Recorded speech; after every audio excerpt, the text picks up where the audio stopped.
AG ನ್ಯೂಸ್ಗೆ ಸ್ವಾಗತ. ಯಾದಗಿರಿ ಜಿಲ್ಲೆಯ ವಡಗೂರು ತಾಲೂಕಿನ ಐಕೂರು ಗ್ರಾಮದ ಸಣ್ಣ ರೈತನು ಆದ ಸಾಬಣ್ಣ ಮುಂಡರಗಿ ಅವರ ನಿನ್ನೆ ರಾತ್ರಿ ಸುರಿದ ಮಳೆಗೆ ಸಿಡಿಲು ಗುಡುಗಿನಿಂದ ಸುಮಾರು 10 ಕುರಿಗಳು ಸತ್ತು ಹೋಗಿ ಅಪಾರ ಪ್ರಮಾಣದ ನಷ್ಟ. ಆ ಸಣ್ಣ ರೈತನಿಗೆ ಬದುಕು ಕಟ್ಟಿಕೊಳ್ಳಲು ಸುರಪುರ ಸಂತೆ ಮಾರುಕಟ್ಟೆಯಲ್ಲಿ ತಂದಿದ್ದ ಕುರಿಮರಿಗಳು ಜವರಾಯ ಕಿತ್ತುಕೊಂಡಿದ್ದಾನೆ. ದಯವಿಟ್ಟು ಯಾದಗಿರಿ ಮತಕ್ಷೇತ್ರದ ಶಾಸಕರು ಆದ ಶ್ರೀ ಚಿನ್ನಾರೆಡ್ಡಿ ಪಾಟೀಲ್ ಅವರು ತಮ್ಮ ಸರ್ಕಾರದಿಂದ ಬಡ ರೈತನಿಗೆ ಸರ್ಕಾರದಿಂದ ಸಹಾಯ ಸಹಕಾರ ಸಿಡಿಲು ಬಡಿದು 10ಕ್ಕೂ ಹೆಚ್ಚು ಕುರಿಗಳು ಸಾವನ್ನಪ್ಪಿದ್ದು 20ಕ್ಕೂ ಹೆಚ್ಚು ಕುರಿಗಳಿಗೆ ಗಾಯವಾಗಿರುವ ಘಟನೆ ಜಿಲ್ಲೆಯ ವಡಗೇರಿ ತಾಲೂಕಿನಲ್ಲಿ ಐಕೂರು ಗ್ರಾಮದಲ್ಲಿ ಜರುಗಿದೆ. ಜಿಲ್ಲೆಯಲ್ಲಿ ಗುಡುಗು ಸಿಡಿಲು ಸಹಿತ ಭಾರಿ ಮಳೆಯಾಗಿದೆ. ಮಳೆ ಬರ್ತಾ ಇರೋದ್ರಿಂದ ಮರದ ಕೆಳಗೆ ಕುರಿಗಳನ್ನ ನಿಲ್ಲಿಸಿದಾಗ ಮರಕ್ಕೆ ಸಿಡಿಲು ಬಡಿದಿದೆ. ಕುರಿಗಳ ಸಾವು ಕಂಡು ಕುರಿಗಾಯಿ ಕುಟುಂಬ ಕಣ್ಣೀರಿಡ್ತಾ ಇದೆ.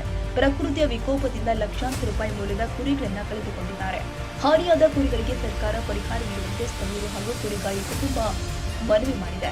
ಸ್ಥಳಕ್ಕೆ ವರ್ತೂರು ಪ್ರಕಾಶ್ ಯುವ ಗರ್ಜನೆ ಜಿಲ್ಲಾಧ್ಯಕ್ಷರು ಐಕೂರು ಅಶೋಕ್ ಭೇಟಿ ಕೊಟ್ಟಿದ್ದಾರೆ. ಆ ಬಡ ರೈತನಿಗೆ ಜೀವನ ಹಾಗೂ ಬದುಕು ಕಟ್ಟಿಕೊಳ್ಳಲು ಸಹಾಯ ಮಾಡಬೇಕು ಅಂತ ವರ್ತೂರು ಪ್ರಕಾಶ್ ಯುವ ಗರ್ಜನೆ ಸಂಘಟನೆಯ ಯಾದಗಿರಿ ಜಿಲ್ಲಾಧ್ಯಕ್ಷರು ಆದ ಐಕೂರು ಅಶೋಕ್ ಅವರು ಮನವಿ ಮಾಡಿಕೊಂಡಿದ್ದಾರೆ. ಯಾದಗಿರಿ ಜಿಲ್ಲಾ ಐಕೂರು ಗ್ರಾಮ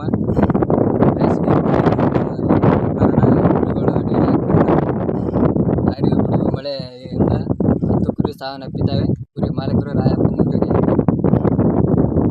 ಇದು ರಾತ್ರಿ ಎಷ್ಟು ಗಂಟೆಗೆ ಆಗಿದ್ದು? ಒಂದೂವರೆ ಆಗಿತ್ತು. ಒಂದೂವರೆ ಹುಡುಗರಿಗೆ ಯಾರು ಇಲ್ಲಿ ಬಗಲ ಕುರಿ ಮಕ್ಕಂದಿದ್ರು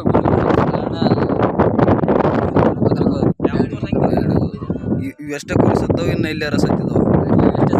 ಅಷ್ಟೇ 10 ಕುರಿಗಳು. ಈಗ ಅದು ಕುರಿ ಸತ್ತವಲ್ಲ, ಈಗ ಏನು ಮಾಡ್ಬೇಕಂತ ಮಾಡಿದ್ರಿ? ಈಗ ಡಾಕ್ಟರ್ಗಳಿಗೆ ಅವ್ರಿಗೆ ತೋರಿಸ್ತಾರೆ? ಸೂಚನೆ ಕೊಟ್ಟದಾಗ ಮಾಡ್ತಾರೆ ನೋಡಿ. ತಾಜಾ ಸುದ್ದಿಗಾಗಿ ಎಜೆ ನ್ಯೂಸ್ 24x7 ಗೆ ಸಬ್ಸ್ಕ್ರೈಬ್ ಮಾಡಿ ಮತ್ತು ಬೆಲ್ ಐಕಾನ್ ಒತ್ತಿ ತಪ್ಪದೇ ಲಿಂಕ್ ಶೇರ್ ಮಾಡಿ.